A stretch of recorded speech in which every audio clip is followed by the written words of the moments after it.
因为邻居乱拉电线、违规充电，发生火灾，差点烧了整栋楼。我自费给小区安了一套充电桩，并补贴电费，充一次电2毛钱。邻居们都说我是大善人，可是后来我不再继续补贴，将电价恢复到正常价位1次5毛后，却被所有邻居堵在了家门口。李笑，赔钱！因为你涨价，我最近都没法开空调了，身上热了一身痱子，你必须赔我医药费。我刚要出门去检查充电桩，王大妈带着一群邻居堵住了我。她指着自己的胳膊当众大喊，周围邻居也七嘴八舌抱怨我涨价的事。王大妈对着我继续骂道：“你个黑心肝的奸商！为了赚钱，连小区邻居都坑，没良心的东西！”见他们这样，我索性将涨价的原因和盘托出。王大妈，涨价是因为你贪小便宜成性。你仗着自己住在1楼，离充电桩近，为了省钱往自己家里私拉插排，还把屋里的大功率电器全都插到了插排上。你知道这有多危险吗？我就是为了阻止你们这样做，才恢复到正常电价的。你少在这儿狡辩，我不管你因为什么，反正今儿个你必须把钱赔给我。你不就是想借机讹钱吗？我告诉你，你所谓的医药费，我1分钱都不会赔。王大妈见我态度坚决，当场耍横拦在我身前，死活不让我离开半步。今天你不赔钱，咱们就一直耗着，看谁耗得过谁。我沉默地看着王大妈，王大妈见此更加得意。你现在浪费了大家的时间，不仅要赔我医药费，还要每家每户都赔1万元，当做精神损失费。邻居们听见这话，更加卖力指责我，说我就应该赔钱。有个邻居高声喊着：“你李笑飞黄腾达了，就忘了邻居是吧？在你这儿充个电，还要多贪我们的钱。我看你就是个白眼狼。”我心里一沉，看着这群邻居，第一次感到心寒。小区地处偏远，出行全靠电动车买菜、拿药、接孩子，没了电动车寸步难行。可是这个小区没有充电桩，离这个小区最近的电动车充电桩也得7公里，光是骑车过去都得花半个小时，更别提他们走过去到那里充电了。如今我安装了充电桩，用最低的价格让所有人都充上了电，他们去哪儿都能骑着电动车。可即便如此，他们不仅不知道感恩，还要想方设法的去占我的便宜。王大妈听见所有人都替她说话，底气更足，蹭的一下从地上站起来，指着我的鼻子就骂：“你个丧良心的，分明就是你想赚大家的钱才胡乱收费。这1年你靠着这个充电桩没少挣钱吧？你现在赶紧把钱都给大家退回来！”我怒极反笑：“挣钱？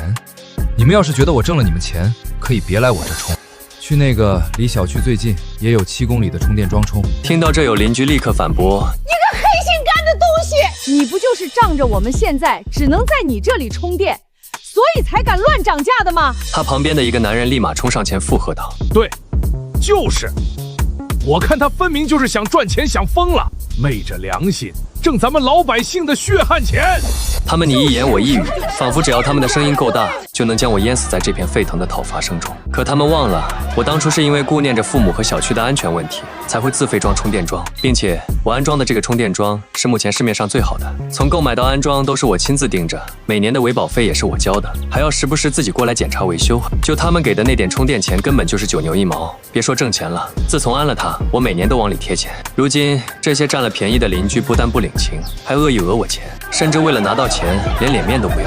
王大妈见我一直不说话，面上更加嚣张：“怎么样，你无话可说了吧？这样吧，看在邻里邻居的份上，你把赔偿款给了，我们大家伙就不追究了。”其他邻居也开口数落我。我看着这些虚伪的面孔，心中的想法愈发坚定：钱我1分都不会掏。你们如今的出行便利到底是怎么来的？你们自己清楚。我的目光扫过众人，人群中有些人对上我的眼睛低下了头。王大妈也愣了一下，随后恼羞成怒地看向我，威胁道：“我不管，今天你要是不给钱，我就去物业那儿举报你。”我冷笑一声：“行啊，你去举报吧，我乐意奉陪。我倒要看看最后倒霉的究竟是谁。”王大妈听见这话，怒气冲冲走了，临走前还不忘嘱咐：“大家把他看紧，别让他跑了。”他没一会儿就到了物业办公处。这时，物业经理张强正盘算着想个法子从居民手里多拿点钱。他早就眼红我的充电桩，想据为己有，靠着这个挣钱。张强一抬头看见了王大妈，非常惊讶，问他来做什么。王大妈忙说：“我举报李笑，他用充电桩坑大家的钱。”张强听到都惊呆了，他心里明白我那个充电桩定价纯是赔钱，根本挣不到一点钱。想到这，他眼珠转了转，笑眯眯看着王大妈：“我知道你是什么心思，如果你能帮忙把姓李的赶走，让物业靠充电桩挣上钱，我也愿意帮你讨回公道。”王大妈听见这话，面上有些迟疑，张强又宽慰王大妈，只要你能把他赶走，以后你充电全部免费，而且还会给你额外的好处。王大妈听到这话，立刻同意了。她面上掩饰不住喜色，领着张强急匆匆赶了回来。他们来的时候，我仍在和其他邻居对峙。张强一到这就开始指责我：李笑，你年纪轻轻，连尊老爱幼都不懂。王大妈就是想要点医药费，你又不差钱，把钱给她能怎么样？我看着张强问他，作为物业经理，为什么不想着解决问题，只一味偏袒王大妈他们。王大妈听见这话，愤怒出声：我呸！要解决也是解决你们，仗着安了个破充电桩，就想拿捏我们所有人，做梦！一家子黑心肝的东西！说完还指着我的鼻子，个忘恩负义的白眼狼！在一个小区生活这么多年，安个充电桩就想使劲掏老邻居兜里的钱，你还是人吗你？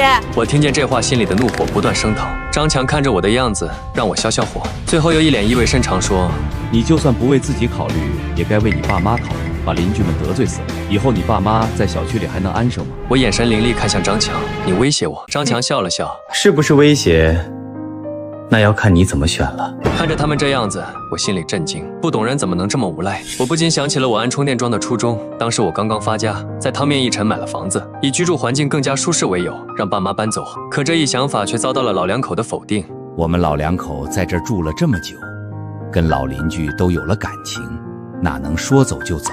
我劝不动他们，就没再坚持，只是定期给他们转钱，还经常回来看他们。紧接着，小区就因为乱拉电线发生火灾，我从外地慌张地赶回来，心中想着他们的安危，吓得心惊胆战。但刚到门口，却看见我爸正在从楼上拉线给电车充电。火灾事故刚过去，我爸却又想干这么危险的事，我立刻冲过去阻止他。他叹了一口气：唉，没办法呀，小区也没有充电桩，只能这样充电。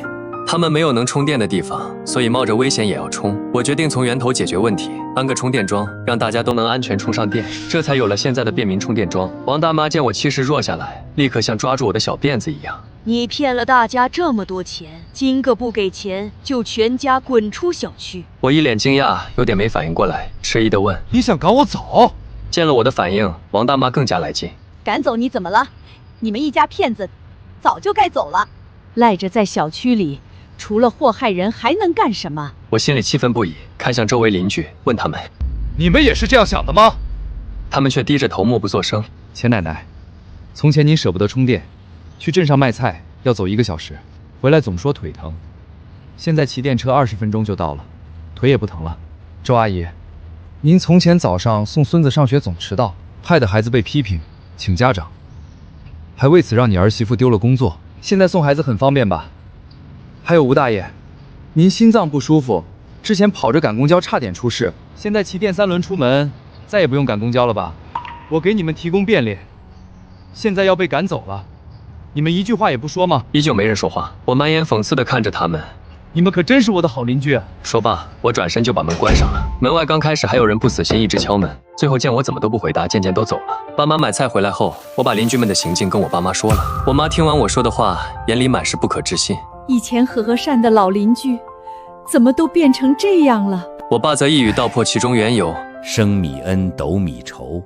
我看，就是咱儿子对他们太好了。我稳了稳心神，对爸妈提议：爸妈，咱们搬走吧，充电桩也带走。爸妈有些迟疑：搬走倒也可以，但充电桩也带走会不会不太好？毕竟小区根本离不开充电桩。我深知他们心里还是希望以和为贵，可邻居们如今已经被贪婪蒙住了眼，只想得到利益。我再次将其中的利害对爸妈言明，最后又说了一句：只要这桩还在，他们就还有可能对我不利。我爸听到这话一拍桌子：岂有此理！搬，我们现在就搬，他们以后爱咋样咋样。今天开始，这群白眼狼我们再也不管了。我爸说完，带着我妈开始收拾东西。我看着他们收拾，跑去阳台拨通了那个我无比熟悉的号码，那个曾经无数次为了小区安全拨通的电话，以后怕是再也不会响了。王工，带几个人来幸福小区，把我之前安的充电桩拆了。王工在那头询问：李总，你是想再换一套吗？正好我这新来了一套设备，比原先那个更好。我语气坚定：不是换设备，而是要拆除。王工语气里满是震惊：拆除？我坚定地回答：对，全拆了，一个不留。他叹了口气，没再多问。没过多久，就带人赶到小区，开始忙碌。现在还没人知道充电桩被拆走的事情。我站在附近看着王工他们拆充电桩，心里再也没有一丝波澜。以后这里再也没有充电的地方了，而居民们还不知道自己即将面对什么。既然他们为了贪便宜要联手把我逼走，那就要承受应有的代价。我们在忙着拆充电桩的时候，张强则在物业经理办公室给王大妈画饼。王大妈，你今天表现得不错，以后把那小子赶走，靠着充电桩挣上钱了，我还可以分你一成，让你也跟着沾沾光。王大妈听见这话，顿时喜笑颜开。她和张强一起在经理办公室畅想着，那开心的样子，仿佛已经过上了坐着数钱的好日子。可就在这时，张强的助理小王气喘吁吁跑进来说：“张经理，不好了，李笑人走了。”走就走呗，算这小子识相。但他带了一帮人，要把充电桩也拆走了。听到这话，王大妈和张经理顿时大惊失色，两人赶紧起身，着急忙慌往外跑。等他们跑到的时候，已经有一大群邻居围了上去。王工带着施工队麻利地拆卸最后一组充电桩线路，地面上整齐码放着拆下的设备配件，原本规整的充电区域瞬间变得空荡荡，只剩光秃秃的墙面和预留底座。人群瞬间炸开了锅，惊慌失措的声音此起彼伏。他们见充电桩被拆走，急得没办法。钱奶奶攥着车把，急得直跺脚，花白的头发都乱了。这可怎么办啊？我每天要早早去批发市场批菜，充电桩被拆走了以后没法充电，我还怎么抢最新鲜的菜？周阿姨也拿着书包，脸色发白。我家孩子明天要去参加比赛，都准备半年了，7点就要出发，电动车没电，这离又偏的车都打不到，明天怎么办啊？急死人了！我明天必须去医院拿心脏病的药。离了电3轮，我又要去着急忙慌的赶公交，以后可怎么办啊？吴大爷一激动，心脏就难受。旁边人见状不对，赶紧找到他身上的救心丸，喂了药，吴大爷才有好转。众人看见这种情况，更加慌了神。这时有人突然提起，充电桩被拆是因为李笑要走，都怪王大妈，是他把李笑逼走的。邻居们瞬间把怒火都撒到了一直呆呆站在原地的王大妈身上，围着她不停抱怨。周阿姨冲到王大妈面前，厉声指责她：都怪你胡搅蛮缠，李笑才拆走了充电桩。钱奶奶则一脸激动：你就为了占那一点便宜，断了大家的活路，你赔我们充电桩！王大妈被骂得面红耳赤，急着反驳，扯着嗓子喊：吵什么吵？当初我赶人的时候，你们不也什么都没说吗？现在又来装什么好人？他说着跑到最前面，一把推开围观的邻居，径直冲到我跟前。他的气得浑身发抖，手指着我的鼻子，气急败坏的质问声大得整个小区楼下都能听得清清楚楚。李笑，你凭什么把充电桩拆了？这是小区的配套设施，你赶紧让他们装回去。周围有些邻居竟跟着他一起起哄：装回去！凭什么拆我们的配套设施？装回去！装回去！我冷眼看着眼前这群无理取闹的人，缓缓从口袋里掏出一叠厚厚的证书。就凭这个，今天这桩我拆定了。整套充电桩从采购、安装到运维，全都是我个人出资，我完全能决定充电桩是否拆走。张强翻看手里的手续，脸色越来越难看，指尖都忍不住微微发抖，一句话都反驳不出来。周围围观的邻居见状，连忙换了一副面孔，纷纷围上前来，语气恳切地开始劝说我：小李呀，我们平日里跟你可没有任何矛盾，你没必要把事情做得这么绝吧？是啊，我们不能没有充电桩。一众邻居你一言我一语，全在诉求自己充电方便，丝毫没人提及之前跟风讹钱、赶我走的所作所为。我看着这群邻居，心里只剩彻骨心寒。我当着所有人的面直言，他们确实没主动得罪过我，但我被王大妈刁难，被张强威胁逼迫时，他们全都袖手旁观，冷眼相看，甚至还有不少人跟风起哄，跟着索要赔偿，默许两人欺负我。最后我说我和他们之间已经没有情谊了。我的一番话掷地有声，围观的所有邻居瞬间哑口无言，他们一个个低着头，脸上满是尴尬愧疚，再也说不出一句求情的话。张强和王大妈见邻居不再帮腔，彻底慌了神，两人对视一眼，心里已然升起一个歹毒的报复念头。你不让我们好过，我们就算豁出去，也绝不会让你把东西搬走。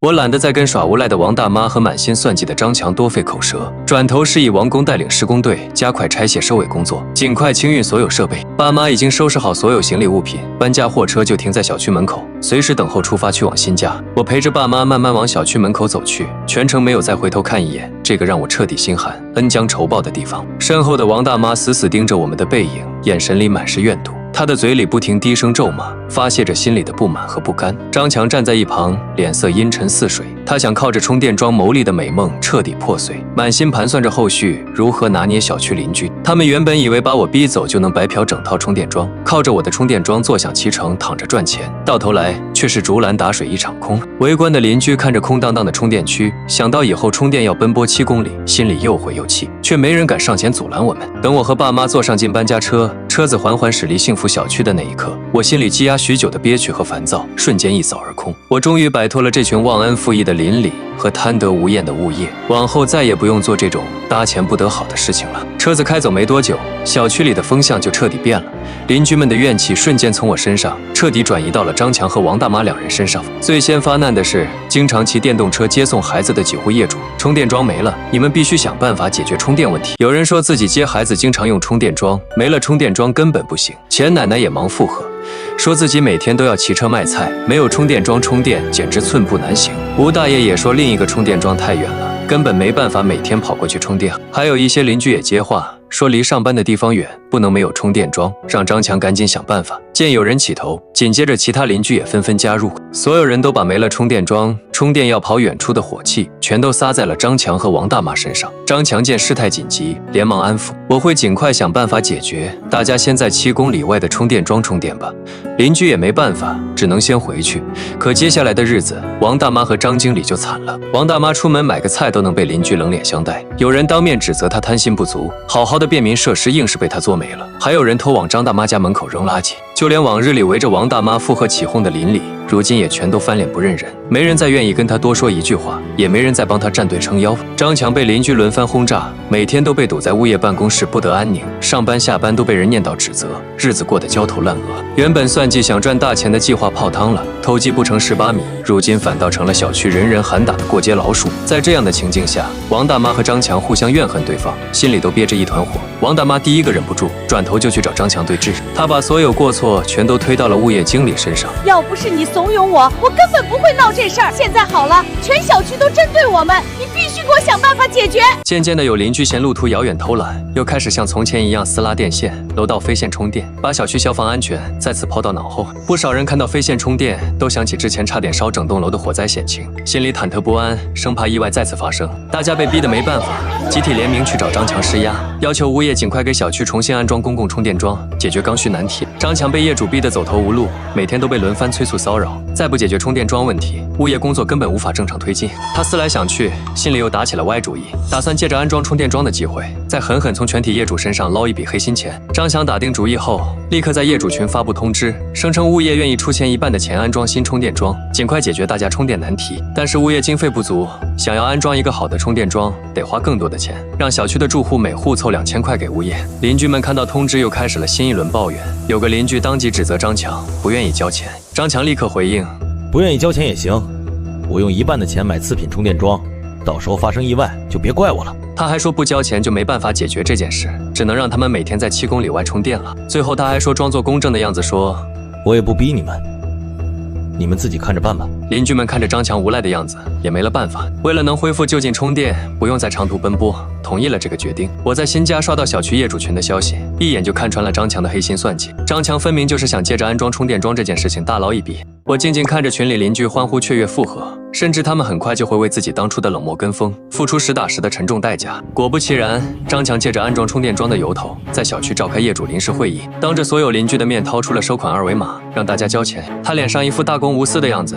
你们交的这笔钱会全部用于采购设备，安排安装。他还表明会尽心尽力做好这件事，帮助小区居民生活便利。最后谈及充电收费标准时，张强当场宣布：新充电桩单次充电统一收费2块钱，没有任何优惠减免。要知道我之前安装的优质充电桩，单次充电只收5毛钱，价格亲民公道，纯粹只为运维不图赚钱。如今张强定价直接翻了4倍，这样的收费标准瞬间让在场所有邻居哗然，大家当场就提出强烈抗议。一众邻居纷纷表示收费太贵，质问张强凭什么定价这么高。一位邻居气得当场就要掀桌子，说他们已经交钱帮助购买设备了，为什么还是定价这么高？面对邻居们的集体抗议，张强丝毫没有退让，他直接摆出一副无所谓的嚣张模样，说每年要交维保费，大家多交点钱以后用着充电桩也更安心。他直白告诉所有业主，愿意就按2块钱一次充电，不愿意就继续跑7公里去外面充电。物业没有任何妥协余地，因为已经投入的钱，邻居们也没办法，心里又气又恼。刚需充电摆在眼前，为了以后的安全和方便着想，只能妥协，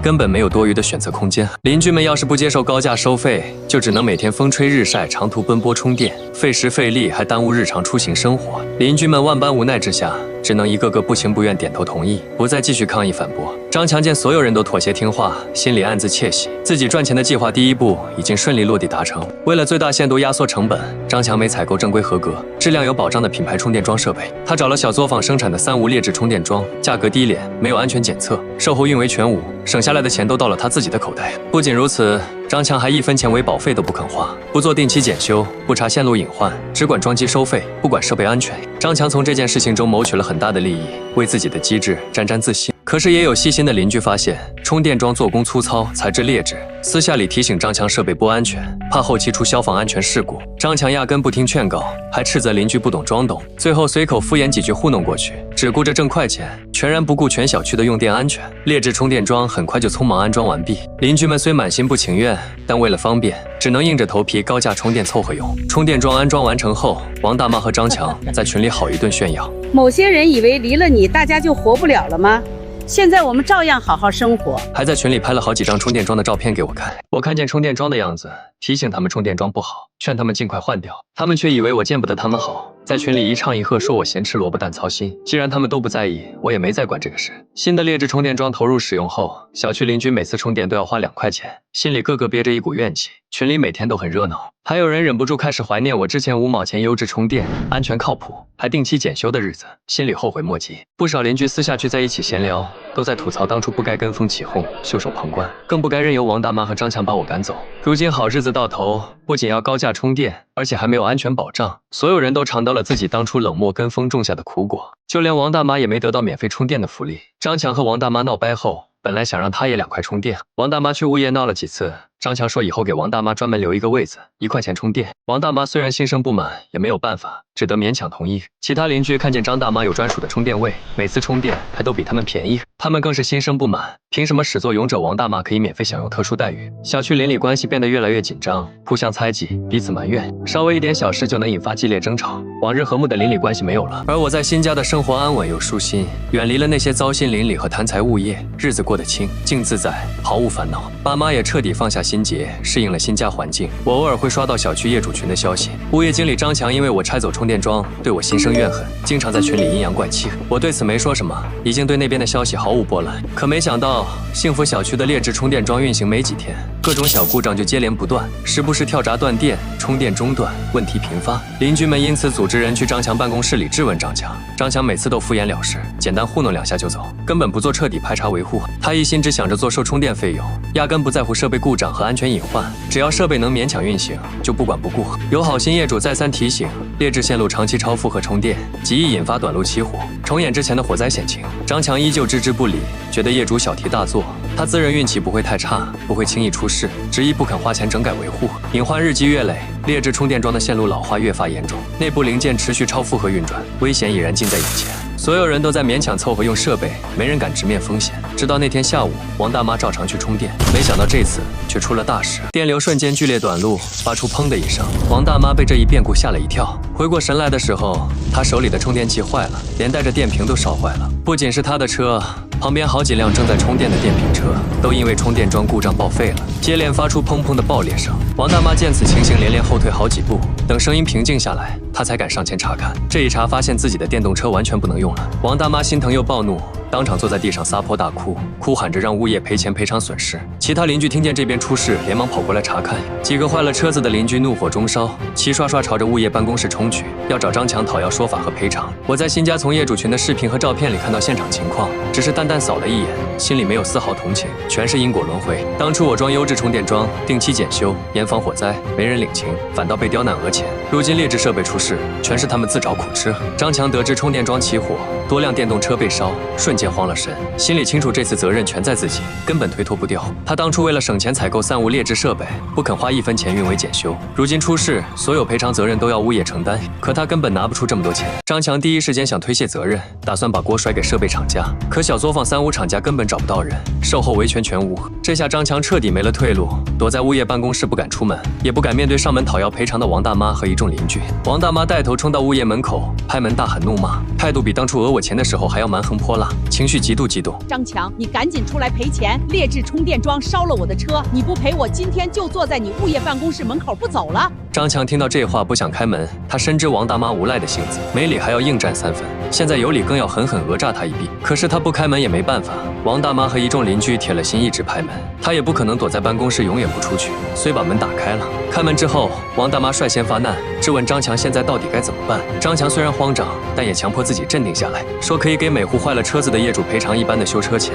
业主们不同意，张大妈更是破口大骂：张强，你没良心！之前交了那么多钱，你就弄出来这么个玩意儿，那些钱肯定都被你私吞了。张强再三保证他没有私吞，可是经过我那件事，所有人都看清了张强的真面目，纷纷闹着让张强把钱还回去。张强耍无赖说他没钱，邻居们气急了，开始放狠话：你要是不退钱，我们就打巡捕电话。张强被邻居放出要打巡捕电话的狠话震慑住，脸色瞬间惨白，再也不敢耍无赖推脱赔偿事宜。他心里比谁都清楚，一旦巡捕介入调查，采购3无劣质设备、私吞差价牟利的事就会彻底曝光，到时候不仅要全额赔钱，还可能被追责罚款，需要赔的钱会更多。张强连忙摆手安抚一众邻居，并且承诺自己一定会尽快补偿欠款，把这些钱一分不少落实到位。王大妈依旧不依不饶，站在一旁说着张强油嘴滑舌，可能会嘴上答应，背地里依旧拖延糊弄不兑现。邻居们虽然也害怕，可是眼下也没有办法，只能暂时相信张强的口头承诺，约定好3天之内必须拿到全部赔偿钱款。众人陆续散去离开物业门口，临走前还特意补充说，如果到期拿不到钱，就直接上报社区和巡捕双重维权。我看着业主群里的新一轮闹剧，心里觉得好笑，这都是他们当初冷漠旁观、贪心作祟种下的恶果，现如今逐一在他们自己身上结出了恶果，他们也不值得我心生同情。接下来3天时间，张强四处找人借钱周转，拉下脸面四处求助，可往日里攒下的人脉，没人愿意伸手帮他。所有人都知道他贪财黑心，惹出事端，借钱给他大概率有去无回，谁都不想给自己招惹无谓麻烦。张强没办法，只能掏空自己全部积蓄，又刷光多张信用卡，勉强凑齐了所有业主的车辆损毁赔偿款和之前买充电桩的钱。3天期限一到，他老老实实把钱挨个发到受损邻居和王大妈手里，每一笔钱都掏得心如刀割。钱赔出去的那一刻，张强已经身无分文。不仅如此，他还背上了一笔不小的外债。他之前生活压力小，从来没想过存钱，有钱就花了。这一下欠出去这么多钱，生活的压力瞬间压得他喘不过气。邻居们拿到赔偿款，心里稍稍平复，可转头看着小区空荡荡的充电区域，新的难题又接踵而至。赔偿能弥补烧坏的车辆损失，却解决不了日常充电刚需，大家依旧要每天奔波7公里开外充电受罪。斯拉飞线充电怕再起火出事，花钱装充电桩物业又没钱没人管，整个小区彻底陷入充电两难的死局。一众邻居坐在一起商量许久，思来想去，最快的办法就是把我请回来，让我帮他们重新安装公共充电桩。他们经过这次事件幡然醒悟，天底下再也找不到像我这样自掏腰包、低价收费、安全靠谱还免费运维的好心人。当初是我们不对，现在只有把李笑请回来，小区才能真正恢复安稳日子。小区几个年纪偏大、说话有分量的业主牵头做主，大家凑在一起商量好道歉说辞，准备上门找我求和。众人精心挑选了礼品，收拾妥当后，结伴朝着我新家的方向走去。一路上心里满是愧疚忐忑，他们一路走一路回想，当初跟风起哄讹我钱，袖手旁观看我被欺负，如今回头求人，脸上实在挂不住。可一想到每天7公里充电的辛苦，飞线起火的危险，为了自家生活便利，只能硬着头皮上门道歉求情。他们到的时候，我正在新家楼下散步透气，远远就看到一群熟悉的小区邻居结伴走来，手里还提着各类礼品。我一眼就看穿了他们的来意，心里早已做好预判，无非是充电没出路，走投无路才想起我的好。领头的业主走到我面前，脸上满是尴尬愧疚，他说自己后悔了，当初不应该看见我被刁难袖手旁观。其他邻居也纷纷跟着附和，挨个低头认错。他们说都是自己当初目光短浅，忘恩负义，辜负了我的一片好心。最后希望我能再次回去把充电桩安装回去，我拒绝了他们。众人听见这话面面相觑，最后又说起了没有充电桩的难处，他们想借此让我心软原谅他们，把充电桩重新装回幸福小区。李笑，我们真的知道错了，求求你看在这么多年邻居的份上，帮我们把充电桩安回去吧。我静静听着他们的话，神色平静无波，没有愤怒也没有动容，心里早已被这群人伤透了。我直白告诉他们，当初我好心贴钱装桩，定期检修保安全，换来的只有刁难讹钱、驱赶排挤。我心软付出的时候没人珍惜，如今出事受难了才来道歉求情，一切都为时已晚，我不会再重蹈覆辙。我说完拒绝的话，让他们收下道歉心意，也再次严厉表明绝不答应重新安装充电桩的任何要求。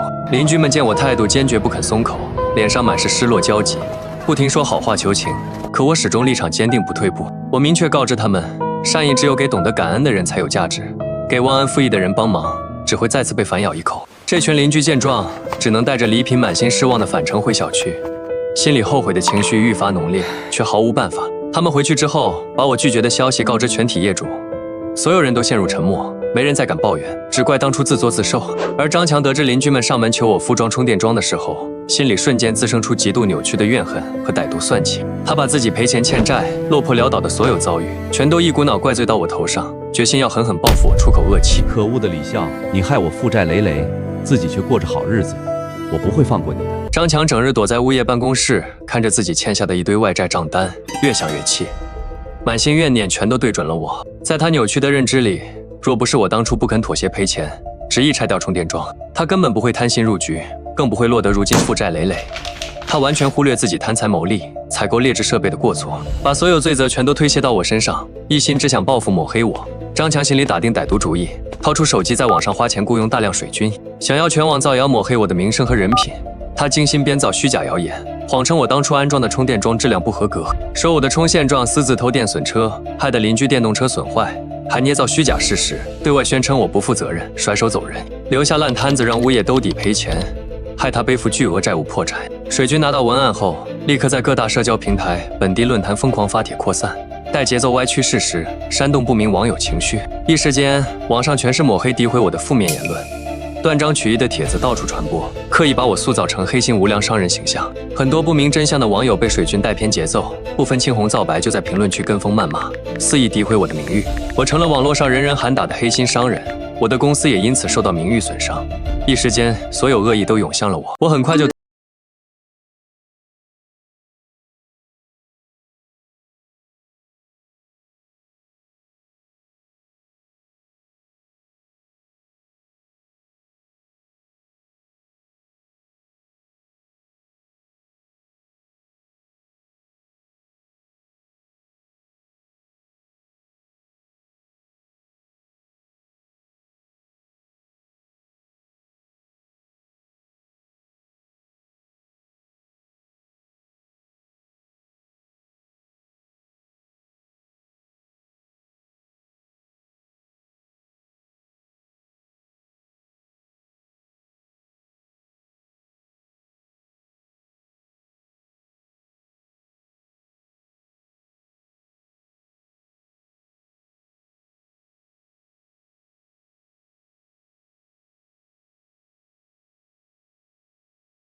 我把手里所有核心证据全部整理完毕，分门别类归档截图，每一份都清晰直观，具备绝对法律效力。里面包含我当初充电桩的国家安全检测合格证书、正规采购安装合同、全程透明计费运维后台记录，还有物业后续私自安装3无劣质充电桩的实拍照片、起火事故现场视频、张强高价收费的业主群通知截图。我还特意标注清楚时间线，明确区分我安装的合规设备和物业劣质设备，责任划分一目了然。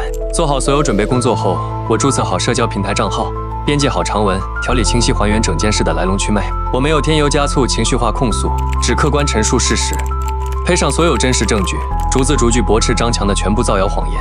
我明确说明，我桩纯工艺贴钱运维，被刁难后合法拆走，后续劣质桩起火跟我没有半点关系。长文和证据一经发布，短短半小时内就被大量网友转发点赞。不少人看完整整齐齐的一沓证据，都相信了我的话。之前抹黑我的网友纷纷幡然醒悟，得知自己被水军带节奏，立马转变态度，开始声讨张强恶意造谣。舆论在顷刻之间反转，之前发声说真话的小区邻居也趁机2次发帖佐证，把张强贪财谋利、甩锅报复的丑事全爆料出来。网友们看见这一连串的证据后，纷纷怒斥张强黑心无良、造谣抹黑、推卸责任、人品低劣。大家都看清了真相，明白我是好心行善被冤枉，张强才是惹事赔钱还恶意报复的始作俑者。之前骂我的评论区全部道歉刷屏，网友纷纷为我发声撑腰，我的负面口碑彻底洗白，名誉完全恢复，就连公司的产品也被宣传，借这个机会小赚了一笔。张强花钱雇的水军见状，不敢再继续带节奏，纷纷停止发帖删屏跑路，再也不敢掺和这件事。物业公司总部很快刷到全网舆论，查清张强造谣抹黑、私自采购劣质设备惹事的全部实情。总部震怒不已，为了避免名誉受牵连，第一时间发布公告，直接官宣辞退张强，永不续用。不仅如此，全网皆知张强的恶劣事迹，本地所有物业和相关行业公司都把他拉入求职黑名单，没有任何一家公司敢录用名声败坏、人品低劣的张强。他失去所有收入来源，彻底断了生计。张强看着全网反噬、工作丢失、无人录用的结局，瘫坐在物业办公室，彻底绝望崩溃。 悔不当初，张强被物业公司正式辞退，收拾东西狼狈离开物业办公室。他背着一身外债，又找不到任何工作，没有收入来源，生活瞬间陷入困顿潦倒、举步维艰的境地。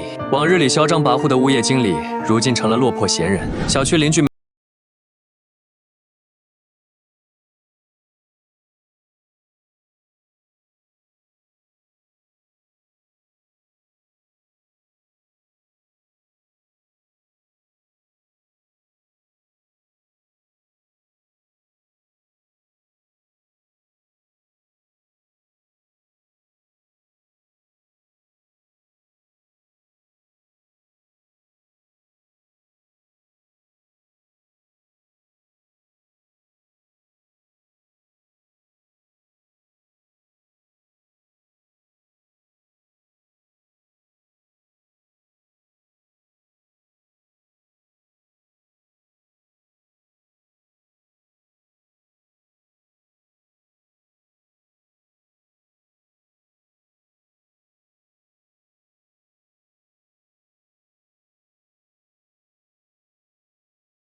心愧疚和诚意，再次前往我家，准备做最后一次诚恳求情。这次他们没有抱任何侥幸心理，只想着真心悔改。我在家门口看到他们一行人再次到来，还带着王大妈，心里已然明白他们的来意。我没有主动开口说话，静静站在原地，等着他们拿出态度，把该说的道歉、该认的过错全都讲清楚。这一次，成败不再取决于求情，而是取决于他们是否真正懂得感恩，是否愿意遵守规则底线。领头的业主率先上前一步，语气诚恳：“我代表全体小区居民为之前所有的过错向李总郑重道歉。”他们坦言当初不该跟风起哄、袖手旁观，不该在我被刁难的时候冷眼相看。随后，王大妈慢慢走上前，脸上再也没有往日的蛮横嚣张，满脸愧疚羞愧，低着头主动向我认错。我承认自己当初贪心不足，无理讹钱，联手张强把你赶出小区，是我做的过分。最后诚恳向我道歉，求得我的原谅。所有人都眼神恳切，态度真挚，没有一丝敷衍糊弄，看得出来是真心悔改。而我也知道了他们当初在网上为我说话的事，所以刚开始并没有直接拒绝。现在看着他们真诚认错的模样，心里的寒意渐渐散去大半。我可以再次安装，但是得明码标价签合同，一切按流程来。我开口直言，我绝对不会再像从前那样好心贴钱无底线，包容迁就你们。这次签的合同里面的所有收费标准、运维责任、产权归属，全部白纸黑字写明。最后说合同全程公开透明，还要张贴在小区显眼位置，接受所有业主监督，任何人都不能随意篡改耍赖。我直言这一次不会再给任何人特殊便利，没有减价充电，没有特殊照顾。所有人一律平等，按规矩扫码付费充电。谁要是再违规，直接按合同处理，绝不姑息，也不会再心软退让。我把所有规则和底线讲得明明白白，没有丝毫含糊，提前打好预防针，避免重蹈之前的覆辙。邻居们和王大妈听完我的要求，当场全部同意，纷纷表态愿意无条件遵守合同规则。我见他们态度诚恳，真心悔改，也愿意遵守规则，便点头答应。众人见此，脸上瞬间露出欣慰笑容。心里悬着的大石头终于稳稳落地，只是我心里清楚，心软归心软，规矩必须严守，恩情归恩情，绝不纵容任何贪心之人。幸福小区往后的安稳日子，从这份公开透明的合同开始，再也不会任由人心肆意拿捏破坏。只是没想到的是，自从经历过这件事，幸福小区的邻居们开始懂得感恩，小区里的风气也越来越和谐。